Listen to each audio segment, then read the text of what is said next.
Sci fi movie কিংবা বৈজ্ঞানিক কল্পকাহিনীতে বহু আগে থেকেই আলোচিত সুপার হিউম্যান বা অতিমানব ইস্যুটি।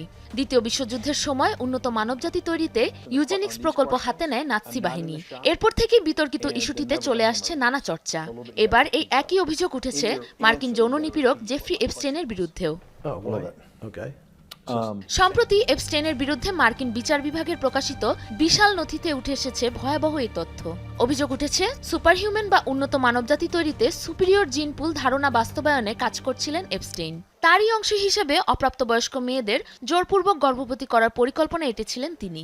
এমন বিকৃত উদ্দেশ্য সফলের চেষ্টায় বিশাল অঙ্কের অর্থের লোভ দেখিয়ে বিশ্বের বহু প্রভাবশালী বিজ্ঞানী ও গবেষকদের সাথে বন্ধুত্বও করেন তিনি।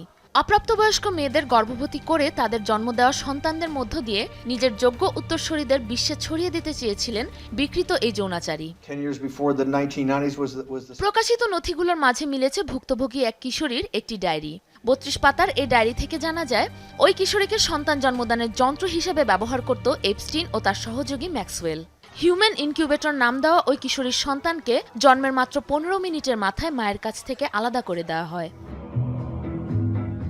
বিতর্কিত এই প্রকল্প বাস্তবায়নে জেনেটিক্যাল ইঞ্জিনিয়ারিংয়ের মাধ্যমে বংশগতি উপাদানের পরিবর্তন ঘটাতে চেয়েছিলেন এপস্টেইন, যার লক্ষ্য ছিল আরও উন্নত ও সক্ষম মানবজাতি তৈরি। শুধু ইউজেনিক্সই নয়, শারীরিক সীমাবদ্ধতা কাটাতে ট্রান্সহিউম্যানিজম ও ভবিষ্যতের উন্নত প্রযুক্তির মাধ্যমে মৃত্যুর পর আবারও বেঁচে উঠতে মাথা, লিঙ্গ ও শরীরের গুরুত্বপূর্ণ অঙ্গ হিমায়িতকরণ বা ক্রায়োনিক্সের মতো ভয়াবহ পরিকল্পনা নিয়েও আগ্রহী ছিলেন Jeffrey Epstein. Sabrina Nusrat, Jamuna news.